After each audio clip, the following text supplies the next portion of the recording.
എല്ലാവർക്കും സ്റ്റോറി സ്പേസിലേക്ക് ഈ കഥയിടത്തിലേക്ക് സ്വാഗതം. ചാനലിൻ്റെ ഐക്കണിൽ തൊട്ട് പ്ലേലിസ്റ്റ് സെലക്ട് ചെയ്താൽ ചാനലിൽ മുൻപ് വായിച്ച കഥകൾ നിങ്ങൾക്ക് കേൾക്കാവുന്നതാണ്. ഷഹ്റസാദ് മറ്റൊരു കഥ പറയാൻ തുടങ്ങി. ഒരുപാട് വർഷങ്ങൾക്ക് മുൻപ് പേർഷ്യയിൽ ആലിബാബ എന്നും കാസിം എന്നും പേരായ 2 സഹോദരന്മാർ ജീവിച്ചിരുന്നു. അവരുടെ അച്ഛൻ മരിച്ചപ്പോൾ ഉണ്ടായിരുന്ന സ്വത്ത് 2 പേർക്കും തുല്യമായി വീതിച്ചു. എന്നാൽ അതിവേഗം അവർ അതെല്ലാം കളഞ്ഞു കുളിച്ചു. മൂത്തവൻ ധനികനായൊരു വ്യാപാരിയുടെ പുത്രിയെയാണ് വിവാഹം കഴിച്ചത്. ഭാര്യാപിതാവ് മൃതിയടഞ്ഞപ്പോൾ അവൻ അമൂല്യ വസ്തുക്കളും അനേകം വിലപിടിച്ച ചരക്കുകളും നിറഞ്ഞ കടകളുടെ ഉടമയായി. അങ്ങനെ നഗരത്തിലെ ഒരു പ്രധാന വ്യക്തിയായി അയാൾ കരുതപ്പെട്ടു. ഇളയ സഹോദരനായ ആലിബാബയ്ക്ക് അതിമോഹം തെല്ലുമില്ല. ദരിദ്രനായ ഒരു വിറകുവെട്ടിയുടെ മകളെയാണ് അയാൾ വിവാഹം ചെയ്തത്. ഒരു കൊച്ചു കുടിലാണ് അവർ ജീവിച്ചിരുന്നത്. ആലിബാബ ദിവസവും കാട്ടിൽ പോയി വിറക് വെട്ടി തൻ്റെ 3 കഴുതപ്പുറത്ത് കയറ്റി പട്ടണത്തിലെ അങ്ങാടിയിൽ കൊണ്ടുപോയി വിറ്റ് കിട്ടുന്ന പണം കൊണ്ടാണ് അരിഷ്ഠിച്ച് ജീവിച്ചിരുന്നത്. ഒരു ദിവസം ആലിബാബ ആവശ്യത്തിനുള്ള ഉണക്കവിറക് സംഭരിച്ച് കഴുതകളുടെ പുറത്ത് കയറ്റിക്കൊണ്ടിരിക്കുമ്പോൾ പെട്ടെന്ന് ചുഴലിക്കാറ്റ് പോലെ പൊടിപടലം ഉയരുന്നത് കണ്ടു. അവൻ സൂക്ഷിച്ചു നോക്കിയപ്പോൾ ഒരു സംഘം ആളുകൾ കുതിരപ്പുറത്ത് പറന്നു വരികയാണെന്ന് അവന് മനസ്സിലായി. അവർ അവൻ്റെ അടുത്തെത്താറായി. അവൻ വല്ലാതെ പരിഭ്രമിച്ചു പോയി. അതൊരു കൊള്ളസംഘമാണെങ്കിൽ അവർ തന്നെ കൊന്ന് കഴുതകളെ കൈക്കലാക്കുമെന്നത് ഉറപ്പാണ്. ഈ ഭയത്താൽ അവൻ ഓടി. എന്നാൽ അവർ അടുത്തെത്തിയതിനാൽ അവന് അവിടെ നിന്ന് രക്ഷപ്പെടാനായില്ല. അവൻ വിറക് കയറ്റിയ കഴുതകളെ കുറ്റിക്കാടുകൾക്കുള്ളിൽ ഒളിപ്പിച്ചു നിർത്തി. എന്നിട്ട് ഒരു വലിയ മരത്തിനു മുകളിൽ കയറി ഒരു കൊമ്പിന് പിന്നിൽ ഒളിച്ചിരുന്നു. അവിടെ ഇരുന്നാൽ താഴെ നടക്കുന്നതെല്ലാം അവന് കാണാൻ കഴിയും. എന്നാൽ താഴെയുള്ളവർക്ക് അവനെ കാണാൻ പറ്റുകയുമില്ല. ഒരു പാറയ്ക്കടുത്ത് നിൽക്കുന്ന പൊക്കത്തിലുള്ള ഒരു വൃക്ഷമാണത്. അവർ ആ പാറയ്ക്കരികിലെത്തിയപ്പോൾ കുതിരപ്പുറത്തുനിന്ന് താഴേക്കിറങ്ങി. അപ്പോൾ ആലിബാബയ്ക്ക് അവരെ ഭംഗിയായി കാണാൻ കഴിഞ്ഞു. അവർ കൊള്ളക്കാരാണെന്ന് വേഷവിധാനത്തിൽ നിന്നും രൂപത്തിൽ നിന്നും അവൻ മനസ്സിലാക്കി. ആജാനുബാഹുവായ തലവന്റെ ആജ്ഞപ്രകാരം കുതിരകളെ അവർ വൃക്ഷച്ചുവട്ടിൽ കെട്ടിയിട്ടു. അവയ്ക്ക് തീറ്റി കൊടുത്തിട്ട് ജീനിയിൽ കെട്ടിവെച്ചിരുന്ന ചാക്കുകളുമായി വരിവരിയായി ഒരു വലിയ പാറയുടെ അടുത്ത് ചെന്നു. അവരെത്ര പേരുണ്ടെന്ന് ആലിബാബ എണ്ണി നോക്കി. കൃത്യം 40 പേരുണ്ടായിരുന്നു. 40 കള്ളന്മാരും ചുമടുകൾ താഴെ വെച്ചു. തലവൻ പാറയുടെ മുന്നിൽ നിന്ന് ഉറക്കെ വിളിച്ചു പറഞ്ഞു, "ഓപ്പൺ സീസേം!" ഉടനെ പാറയിൽ ഒരു വാതിലിന്റെ വലിപ്പമുള്ള വിടവ് പ്രത്യക്ഷമായി.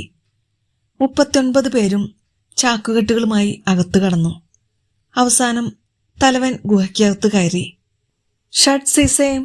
എന്ന് പറഞ്ഞപ്പോൾ ഗുഹാമുഖം അടഞ്ഞു. അത്ഭുതകരമായ ആ കാഴ്ച കണ്ട് മരത്തിനു മുകളിലിരുന്ന ആലിബാബ ദൈവത്തിനു നന്ദി പറഞ്ഞു. തനിക്ക് മരത്തിൽ കയറി ഒളിച്ചിരിക്കാൻ തോന്നിയത് ഭാഗ്യമായി. ഇല്ലെങ്കിൽ ഈ കള്ളന്മാരുടെ കൈകൊണ്ട് മരിക്കേണ്ടി വന്നേനെ. താഴെ മേഞ്ഞുകൊണ്ട് നിന്ന തന്റെ കഴുതകളെ നോക്കി അയാൾ ശബ്ദമുണ്ടാക്കാതെ മരത്തിനു മുകളിൽ തന്നെ ഇരുന്നു. കുറച്ചു കഴിഞ്ഞപ്പോൾ ഇടിമുഴക്കം പോലെ ഒരു ഇരമ്പം കേട്ടു. പാറയിലെ ഗുഹ തുറന്നു. കള്ളന്മാർ ഓരോരുത്തരായി പുറത്തു വന്നു. അവസാനം വെളിയിൽ വന്ന തലവൻ "ഷട്ട് സീസേം" എന്ന് പറഞ്ഞപ്പോൾ വാതിലടഞ്ഞു. ഉടൻ തന്നെ അവർ കുതിരപ്പുറത്ത് കയറി ഓടിച്ചുപോയി. ആലിബാബ മരത്തിനു മുകളിൽ തന്നെ ഒളിച്ചിരുന്ന് അവരുടെ പോക്ക് ശ്രദ്ധിച്ചു. അവർ കൺമുന്നിൽ നിന്ന് മറഞ്ഞെന്നുറപ്പാകുന്നതുവരെ അവൻ ആ ഇരിപ്പ് തുടർന്നു. ഒടുവിൽ ധൈര്യം സംഭരിച്ച് താഴെ ഇറങ്ങി. ഇടവും വലവും നോക്കി മെല്ലെ മെല്ലെ പാറയെ സമീപിച്ചു. അവിടെ വിശേഷിച്ചൊന്നുമില്ലായിരുന്നു. എത്ര സൂക്ഷിച്ചു നോക്കിയിട്ടും ഒരു സൂചി കുത്താനുള്ള വിടവ് പോലും കാണാൻ കഴിഞ്ഞില്ല. ഇതുവഴി 40 പേർ പോകുന്നത് ഞാൻ കണ്ടതാണല്ലോ. വല്ല മന്ത്രവാദവുമായിരിക്കും. ആലിബാബ വിചാരിച്ചു. കൊള്ളത്തലവൻ പറഞ്ഞ മന്ത്രം അവൻ ഓർത്തു. അതൊന്ന് പരീക്ഷിച്ചു നോക്കാൻ തന്നെ തീരുമാനിച്ചു. പാറയുടെ മുന്നിൽ നിന്ന് ആലിബാബ വിളിച്ചു പറഞ്ഞു, ഓപ്പൺ സിസേം. അവൻ ആ വാക്കുകൾ ഉച്ചരിച്ച ഉടനെ ആ കവാടം തുറന്നു. അവൻ ഉള്ളിലേക്ക് കടന്നു. അതൊരു വലിയ ഗുഹയായിരുന്നു. വില്ലുപോലെ വളഞ്ഞ കമാനം പോലുള്ളത്. നല്ല പൊക്കമുള്ള ഒരാളുടെ ഉയരമുണ്ടതിന്. പാറ തുളച്ച് ഉണ്ടാക്കിയിട്ടുള്ളതാണത്. പാറയുടെ മുകൾ ഭാഗത്തെ തുളകളിലൂടെ അതിലേക്ക് വെളിച്ചവും വായുവും കടന്നു വരുന്നു. അള്ളാഹുവിനെ മനസ്സിൽ വിചാരിച്ച് അലിബാബ ഗുഹയ്ക്കകത്തേക്കു കയറി. വാതിൽ ശബ്ദമുണ്ടാക്കാതെ അടഞ്ഞു. പക്ഷേ അയാൾ പരിഭ്രമിച്ചില്ല. തുറക്കാനുള്ള മന്ത്രവാദം തനിക്കറിയാമല്ലോ. ആ അറയ്ക്കുള്ളിൽ ചുവരോട് ചേർന്ന് പട്ടുതുണികളുടെ വലിയ കെട്ടുകളും സ്വർണനാണയങ്ങൾ നിറച്ച പെട്ടികളും വെള്ളിക്കട്ടികളും അടുക്കി വെച്ചിരുന്നു. നിലത്ത് സ്വർണത്തിന്റെയും രത്നങ്ങളുടെയും കൂമ്പാരങ്ങളാണ്. ജീവിതത്തിൽ അന്നോളം ഒരു സ്വർണനാണയം പോലും കൈകൊണ്ട് തൊട്ടിട്ടില്ലാത്ത അലിബാബ അമൂല്യമായ ആ നിധിയുടെ മുന്നിൽ അമ്പരന്നു നിന്നു. തലമുറകളായി കൊള്ളക്കാരുടെ കലവറയാണ് ആ ഗുഹ. രാജാക്കന്മാരുടെ ഖജനാവുകളിലുള്ളതിനേക്കാൾ വിലപിടിച്ചതാണ് അവിടുത്തെ സമ്പദ്ശേഖരം. വിലപിടിച്ച സാധനങ്ങളൊന്നും അവൻ ശ്രദ്ധിക്കാൻ പോയില്ല. സ്വർണനാണയ ചാക്കുകളിലായിരുന്നു അവന്റെ നോട്ടം. തന്റെ കഴുതുകൾക്ക് ചുമക്കാവുന്നത്ര സ്വർണം അവൻ ചുമന്നുകൊണ്ടുപോയി കഴുതകളുടെ പുറത്തു കയറ്റി. അതിനുമീതെ ഉണക്ക വിറകുകൊള്ളികൾ കെട്ടിവെച്ചു. ഒറ്റ മനുഷ്യനും ഉള്ളിലെ ചാക്കുകൾ കാണില്ല. തന്റെ പതിവനുസരിച്ച് വിറക് കൊണ്ടുവരികയാണെന്നേ ആരും കരുതൂ. ഒടുവിൽ അവൻ വിളിച്ചു പറഞ്ഞു, ഷട്ട് സിസേം. ഉടനെ ഗുഹാവാതിൽ സ്വയം അടഞ്ഞു. അങ്ങനെ ഭാരം കയറ്റിയ കഴുതകളെയും കൊണ്ട് അലിബാബ അവയുടെ മുന്നിലായി വേഗം നഗരത്തിലേക്ക് നടന്നു. വീട്ടിലെത്തിയ ശേഷം അവയെ മുറ്റത്തേക്ക് ഓടിച്ചു വിട്ടു.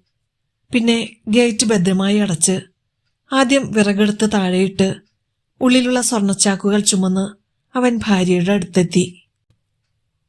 ചാക്ക് നിറയെ നാണ്യങ്ങൾ കണ്ടപ്പോൾ ആലിബാബ കൊള്ളയടിച്ചതാണെന്ന് സംശയിച്ച് അവൾ അവനെ കുറ്റപ്പെടുത്തി ശകാരിക്കാൻ തുടങ്ങി. എന്റെ കഷ്ടകാലം തന്നെ.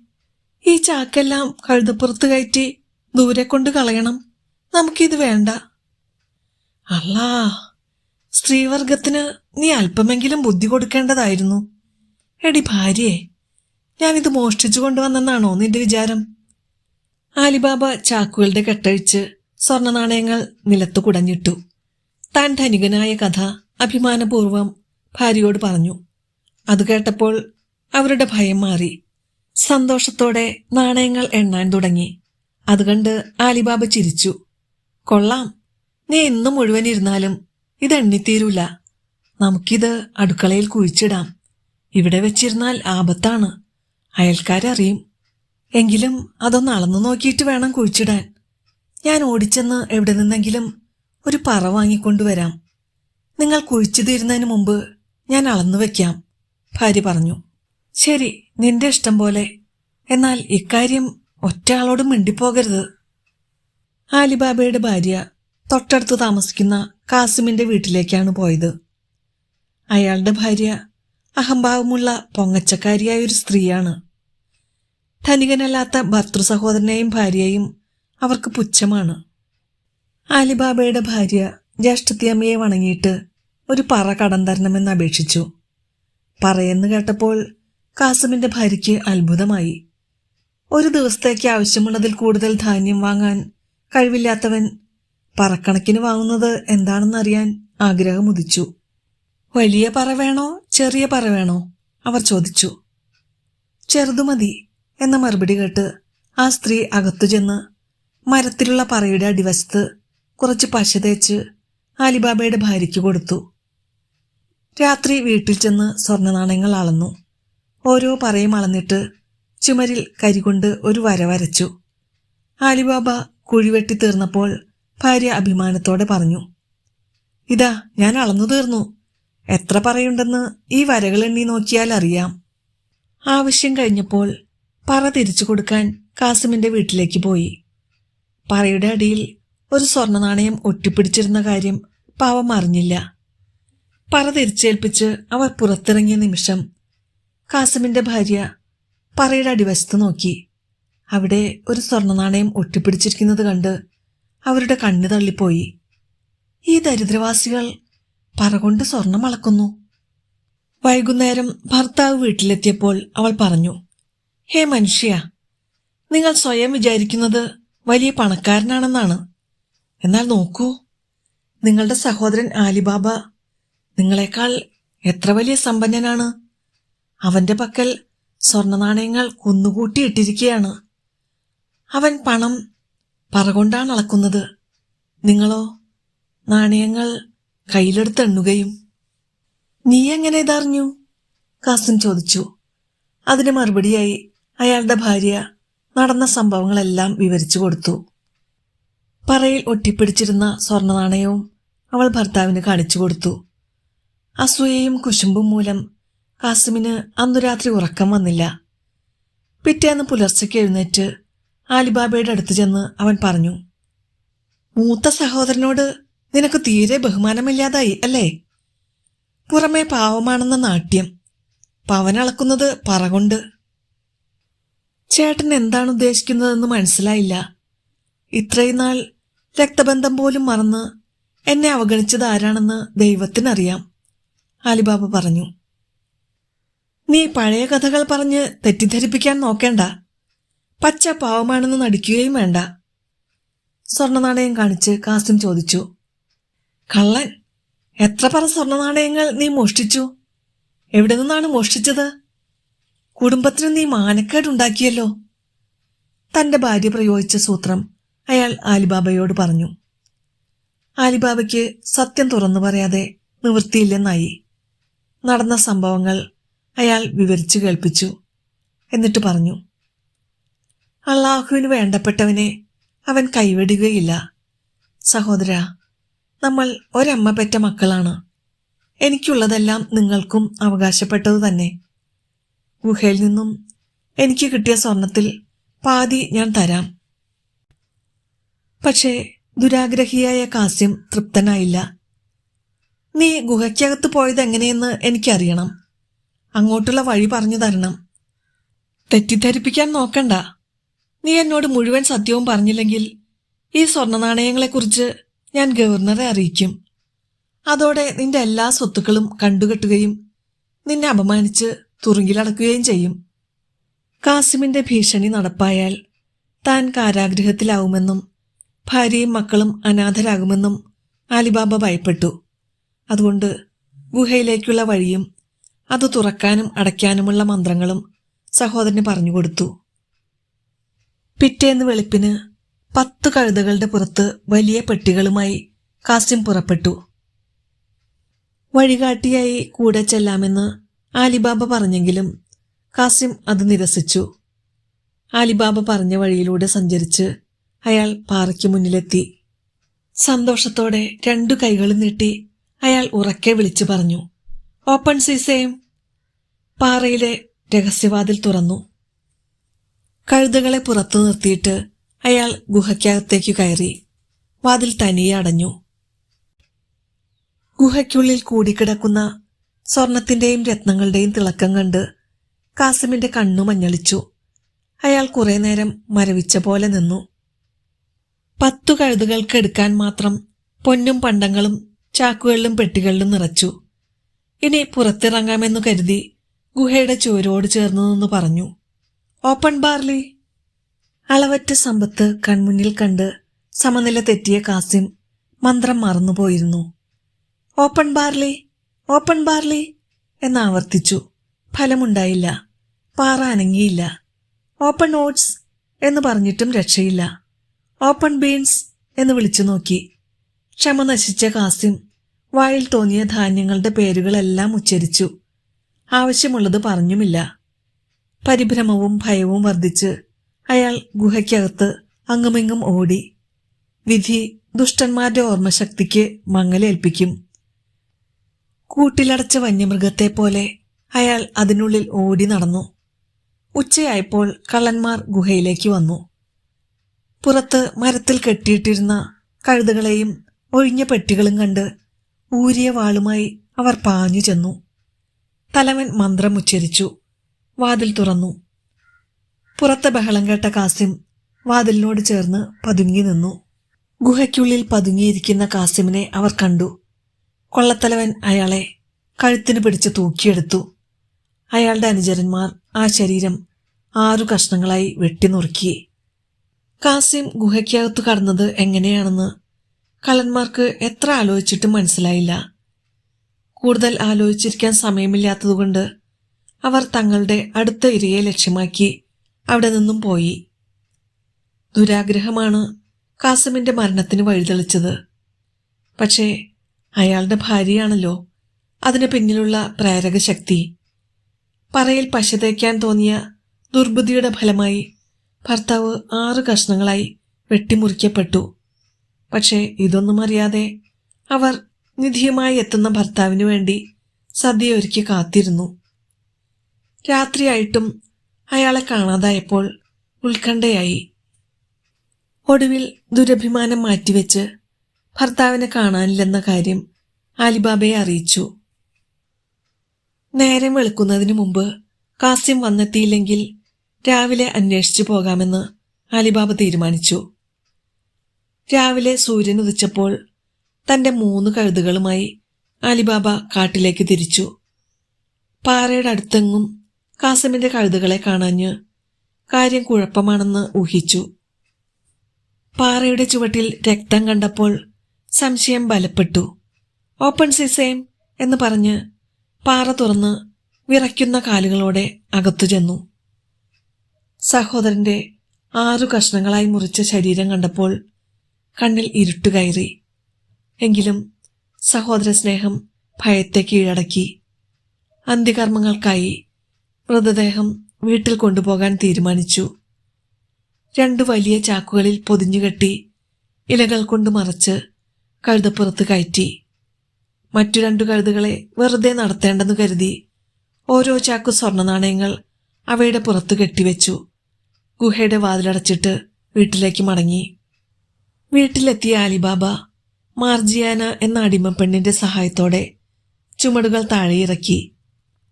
കൊച്ചുകുട്ടിയായിരുന്നപ്പോൾ ആ വീട്ടിലെ അന്തേവാസിയായതാണ് മാർജിയാന.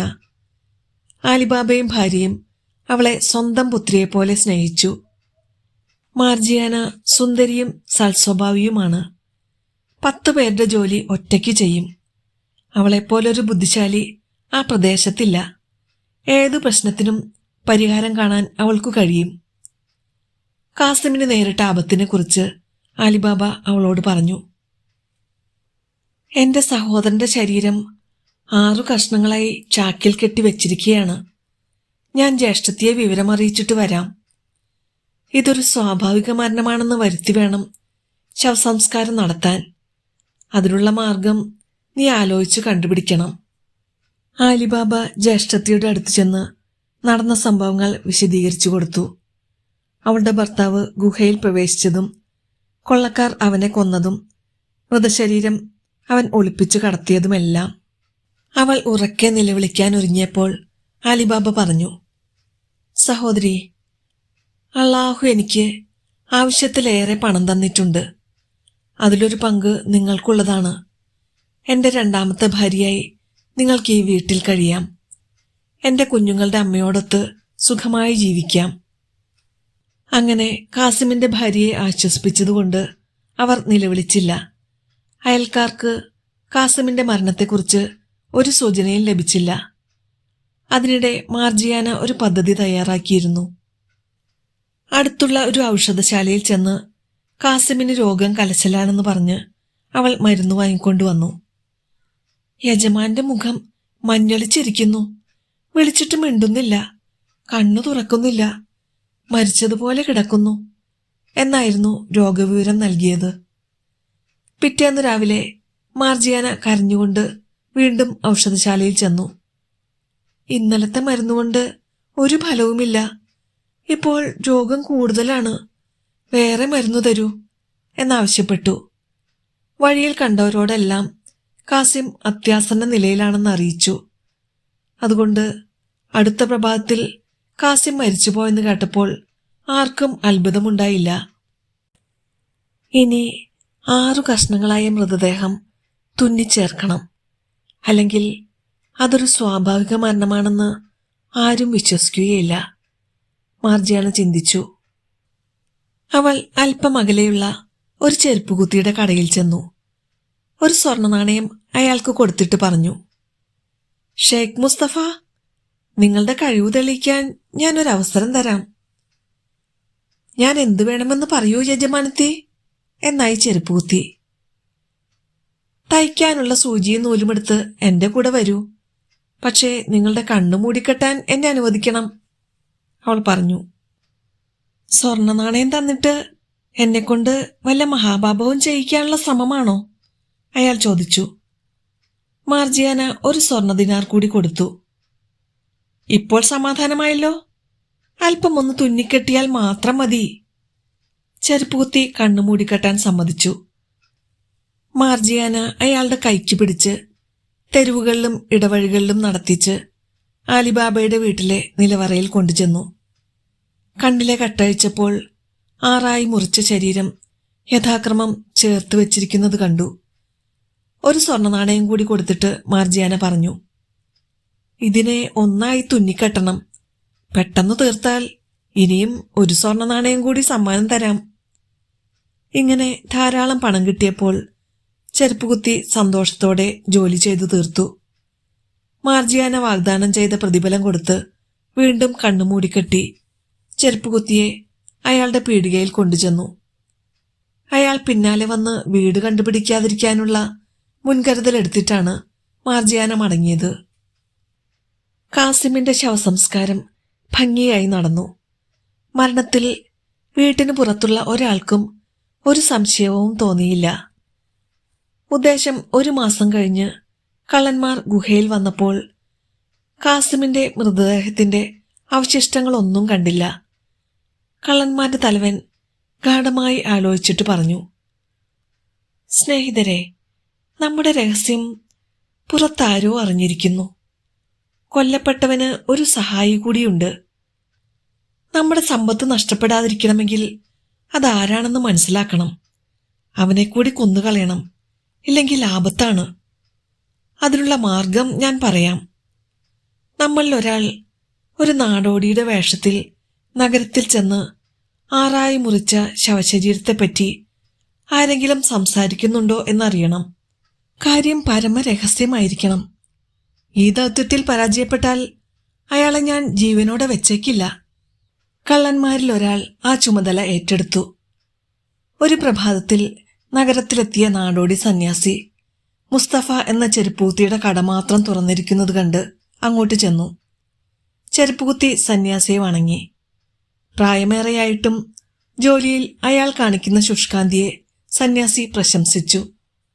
ചെരുപ്പുകുത്തി പറഞ്ഞു, പ്രായമേറെയായെങ്കിലും ഇരുട്ടത്ത് പോലും സൂചിയിൽ നൂലുകോർക്കാൻ എനിക്കു കഴിയും. ഈയിടെ ഒരു ഇരുട്ടുമുറിയിൽ വെച്ച് 6 മുറിഞ്ഞ ഒരു ശരീരം ഞാൻ തുന്നി ഒന്നിച്ചു ചേർത്തു, അറിയാമോ? ഇതുകേട്ട് കൊള്ളക്കാരൻ സ്വയം പറഞ്ഞു, ഈ ചെരുപ്പുകുത്തിയിൽ നിന്ന് എനിക്ക് ആവശ്യമുള്ള വാർത്ത കിട്ടുമെന്ന് തോന്നുന്നു. കൂടുതൽ തുമ്പ് കിട്ടുമെന്ന പ്രതീക്ഷയിൽ അയാൾ ചോദിച്ചു, നിങ്ങൾ എന്നോട് തമാശ പറയുകയാണോ? ശവത്തിലിടാനുള്ള വസ്ത്രം തുന്നിയെന്നായിരിക്കും നിങ്ങൾ ഉദ്ദേശിച്ചത്. അതൊന്നും നിങ്ങൾ അറിയേണ്ട കാര്യമില്ല. കൂടുതൽ ചോദ്യങ്ങളൊന്നും എന്നോട് വേണ്ട. അപ്പോൾ കള്ളൻ അയാളുടെ കയ്യിൽ ഒരു സ്വർണ്ണ നാണയം വെച്ചു കൊടുത്തുകൊണ്ട് പറഞ്ഞു, നിങ്ങൾ ഒളിച്ചു വെക്കുന്ന കാര്യം കണ്ടുപിടിക്കാനൊന്നും ഞാൻ ആഗ്രഹിക്കുന്നില്ല. ഒറ്റ കാര്യം മാത്രം എനിക്ക് അറിഞ്ഞാൽ മതി. ഏത് വീട്ടിലാണ് നീ ആ കൃത്യം ചെയ്തത്? നിനക്കെന്നെ അവിടേക്ക് കൂട്ടിക്കൊണ്ടു പോകാമോ?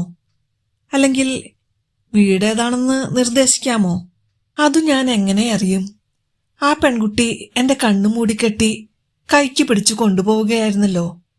എങ്ങോട്ടൊക്കെ പോയെന്ന് ഒരു വിവരവുമില്ല. പക്ഷേ വീണ്ടും അതുപോലെ കണ്ണുമൂടിക്കെട്ടി കൊണ്ടു നടന്നാൽ സ്പർശിച്ചു നോക്കി സ്ഥലം കണ്ടുപിടിക്കാൻ കഴിഞ്ഞേക്കും. നിങ്ങൾക്ക് നല്ലത് വരട്ടെ, സന്യാസി ചെരുപ്പുകുത്തി അനുഗ്രഹിച്ചു. എനിക്ക് വേണ്ടി നിങ്ങൾ ആ വീട് കണ്ടുപിടിക്കണം. തന്റെ കണ്ണുമൂടിക്കെട്ടാൻ ചെരുപ്പുകുത്തി സന്യാസിയെ അനുവദിച്ചു. എന്നിട്ട് അയാളുടെ കൈപിടിച്ച് തെരുവിലൂടെ തപ്പി നടന്ന് ആലിബാബയുടെ വീടിനടുത്തെത്തിയപ്പോൾ പറഞ്ഞു, ഇതുതന്നെ സ്ഥലം. കഴുതച്ചാണകത്തിന്റെ മണം വരുന്നു. ഈ തൂണിലാണ് അന്നെന്റെ കാലു തട്ടിയത്. സന്യാസി വൃദ്ധന്റെ കണ്ണിലെ കെട്ടഴിച്ചു. ഒരു ചെറിയ ചോക്ക് കഷ്ണം കൊണ്ട് ആലിബാബയുടെ വീട്ടുവാതിൽക്കൽ ഒരടയാളമിട്ടു. ചെരുപ്പുകുത്തിക്ക് ഒരു സ്വർണ്ണ നാണയം കൂടി സമ്മാനിച്ചു. എന്നിട്ട് അയാൾ കാട്ടിൽ ചെന്ന് കൂട്ടുകാരോട് തന്റെ ദൗത്യം വിജയിച്ചു എന്നറിയിച്ചു. അതിനിടെ കമ്പോളത്തിൽ പോകാനിറങ്ങിയ മാർജിയാന വാതിലിൽ വെളുത്ത ചോക്കുകൊണ്ടുള്ള അടയാളം കണ്ട് തന്നെത്താൻ പറഞ്ഞു, ഇതാരോ ശത്രുക്കൾ ചെയ്ത പണിയായിരിക്കണം. വീട് തിരിച്ചറിയാനുള്ള അടയാളമായിരിക്കും. അവൾ ഉടനെ ഒരു ചോക്ക് കഷ്ണം എടുത്ത് ആ ഭാഗത്തുള്ള വീട്ടുവാതിൽക്കലെല്ലാം അതേ രൂപത്തിലുള്ള അടയാളം വരച്ചു. അടുത്ത ദിവസം രാവിലെ കള്ളന്മാർ ഈ 2 പേർ വീതം നഗരത്തിലെത്തി.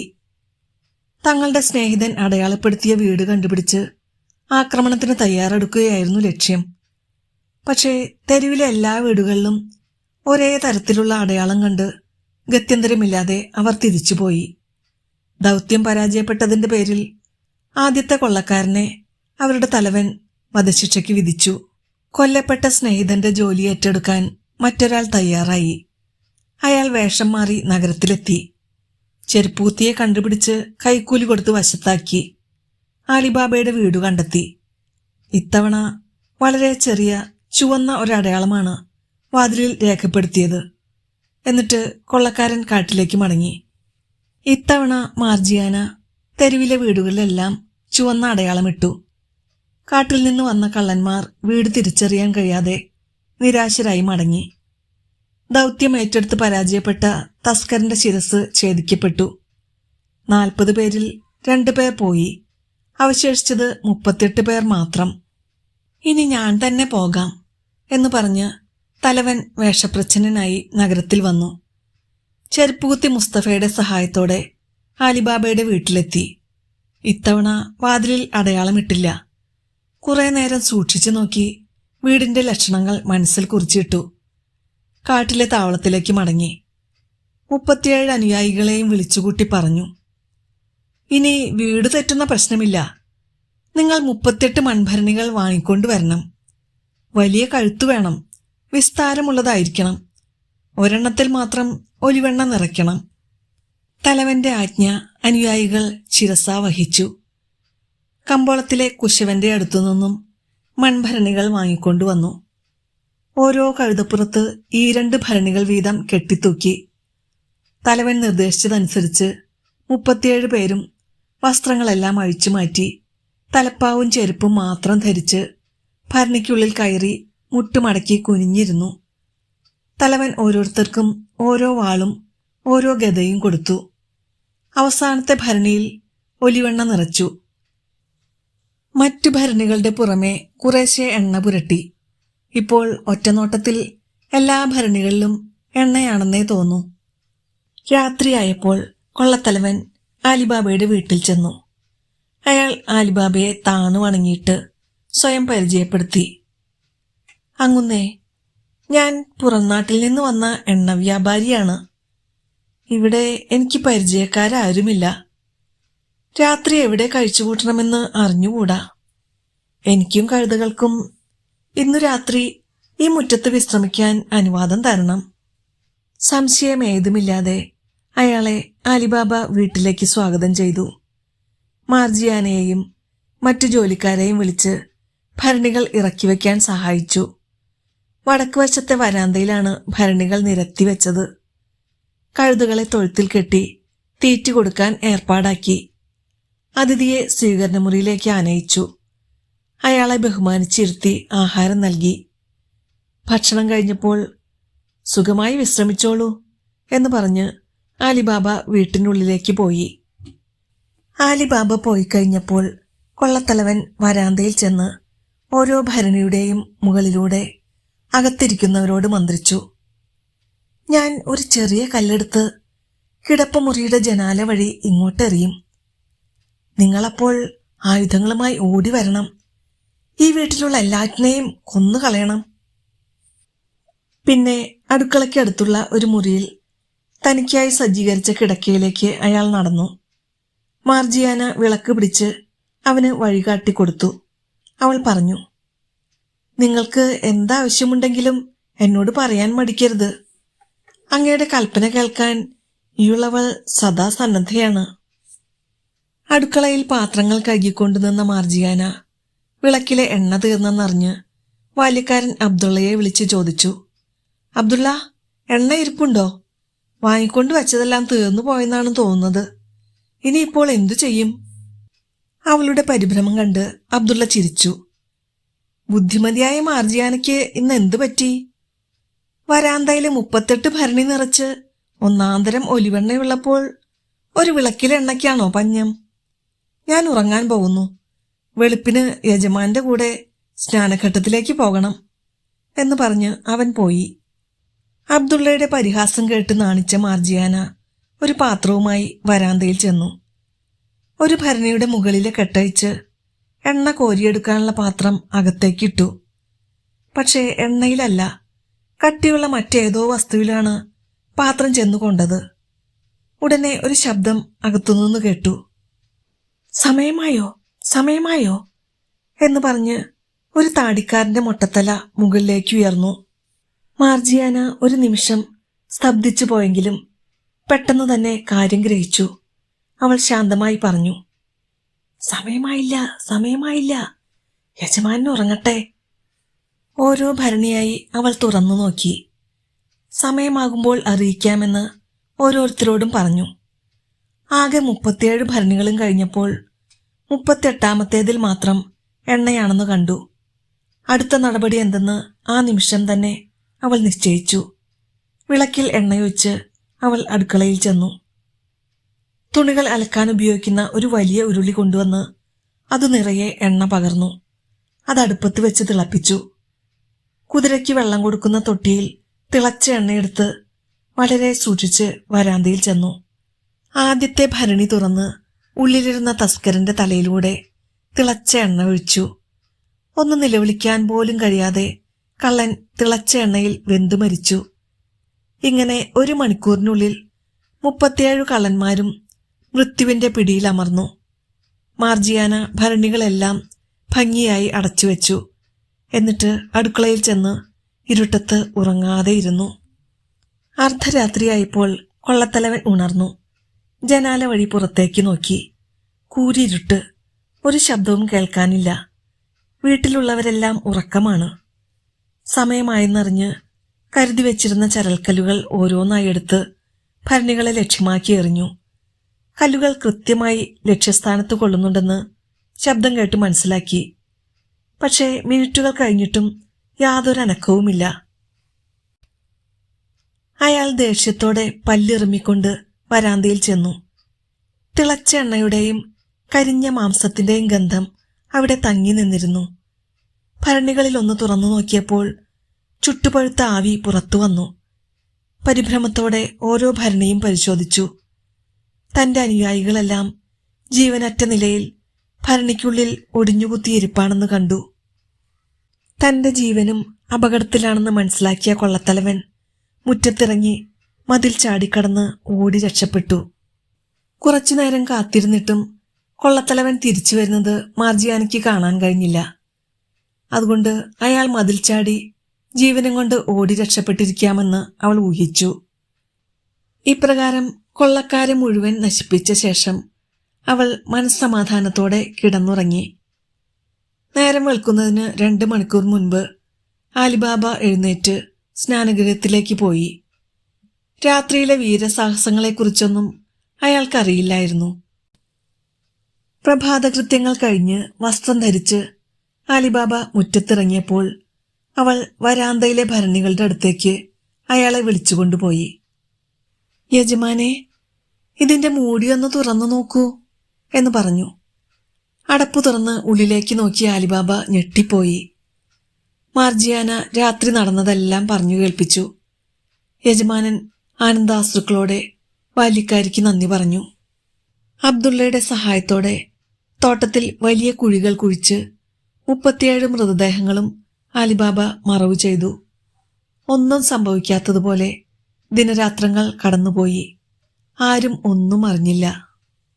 പിന്നീടൊരു ദിവസം ആലിബാബയുടെ മകനും കാസിമിന്റെ പീടികയുടെ ചുമതലക്കാരനുമായ ഹസൻ അച്ഛനോട് പറഞ്ഞു, നമ്മുടെ കമ്പോളത്തിൽ പുതിയൊരു വ്യാപാരി വന്നിട്ടുണ്ട്. ഹുസൈൻ എന്നാണ് പേര്. 4-5 തവണ അയാളെന്നെ ക്ഷണിച്ച് ഭക്ഷണം തന്നു. പകരം നമ്മളും അയാളെ ഒന്ന് സൽക്കരിക്കണ്ടേ? അലിബാബ ഹുസൈനെ വീട്ടിലേക്ക് ക്ഷണിക്കാൻ മകനോട് പറഞ്ഞു. അടുത്ത ദിവസം രാവിലെ അലിബാബയുടെ പുത്രനോടൊത്ത് ഹുസൈൻ വന്നു. അലിബാബ വാതിൽക്കൽ നിന്ന് അതിഥിയെ എതിരേറ്റു. അത്താഴത്തിന് ക്ഷണിച്ചപ്പോൾ നീണ്ട താടി തടവി ഹുസൈൻ പറഞ്ഞു, അള്ളാഹു അങ്ങയെ അനുഗ്രഹിക്കും. അങ്ങയുടെ ആതിഥ്യം സ്വീകരിക്കാനുള്ള ഭാഗ്യം എനിക്കില്ല. കാരണം ഉപ്പു ചേർത്തതൊന്നും കഴിക്കുകയില്ലെന്ന് ഞാൻ ശപഥം ചെയ്തിട്ടുണ്ട്. അന്നത്തെ അത്താഴത്തിൽ ഉപ്പു ചേർക്കരുതെന്ന് അലിബാബ അകത്തു ചെന്ന് മാർജിയാനയോട് നിർദ്ദേശിച്ചു. വളരെ വിചിത്രമായൊരു നിർദ്ദേശമാണതെന്ന് അവൾക്ക് തോന്നി. അത്താഴത്തിന് സമയമായി. അലിബാബയും മകനും അതിഥിയുടെ ഇരുവശങ്ങളിലായി ഇരുന്നു. മാർജിയാനയും അബ്ദുള്ളയും ഭക്ഷണം വിളമ്പിക്കൊടുത്തു. അതിഥിയുടെ ഓരോ ചലനവും മാർജിയാന നിരീക്ഷിച്ചുകൊണ്ട് നിന്നു. ഭക്ഷണം കഴിഞ്ഞപ്പോൾ പുരുഷന്മാർ തമാശകൾ പറഞ്ഞു രസിച്ചു. മാർജിയാന അകത്തുപോയി.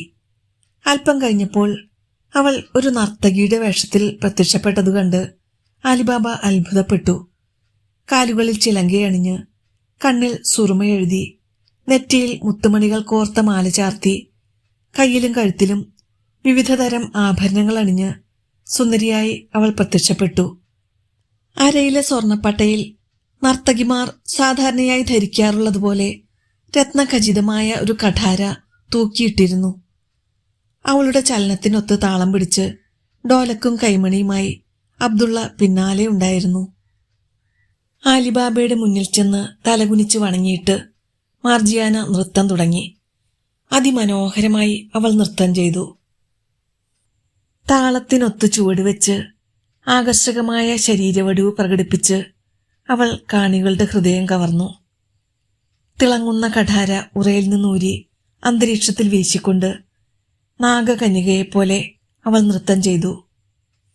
അബ്ദുള്ളയുടെ കയ്യിൽ നിന്ന് ഡോലക്ക് വാങ്ങി കൈകൊണ്ട് താളം പിടിച്ചും കാൽമുട്ടുകളിലിടിച്ചും നൃത്തം തുടർന്ന മാർജിയാന പെട്ടെന്ന് അലിബാബയുടെ മുന്നിൽ മുട്ടുകുത്തി പാരിതോഷികത്തിനായി കൈനീട്ടി. തെരുവു നർത്തകികളെപ്പോലെ ഇവൾ പ്രതിഫലം ആവശ്യപ്പെടുന്നല്ലോ എന്ന് ദേഷ്യം തോന്നിയെങ്കിലും അലിബാബ 1 ദിനാർ ഡോലക്കിൽ ഇട്ടുകൊടുത്തു. തുടർന്ന് അയാളുടെ മകൻ 1 ദിനാർ നൽകി. ഹുസൈൻ നാണയമെടുക്കുന്നതിന് കീശയിൽ കൈയിട്ടു. ആ നിമിഷം മാർജിയാന അയാളുടെ നെഞ്ചിൽ കഠാര കുത്തിയിറക്കി. വായ് പാതി തുറന്ന് ഒരു ഞരക്കത്തോടെ അയാൾ മറിഞ്ഞു വീണു. അലിബാബ ചകിതനായി കോപാന്ധനായി അലറി, ഹേ വൃത്തികെട്ടവളെ, നീ എന്താണ് ഈ ചെയ്തത്?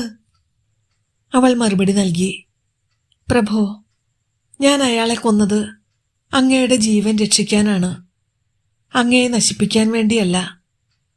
അയാളുടെ വസ്ത്രം ഊരി നോക്കൂ, അതിനുള്ളിൽ എന്താണെന്ന് അപ്പോൾ കാണാം.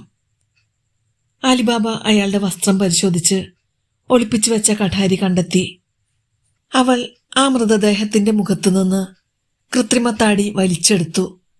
കൊള്ളത്തലവന്റെ മുഖം അലിബാബ തിരിച്ചറിഞ്ഞു.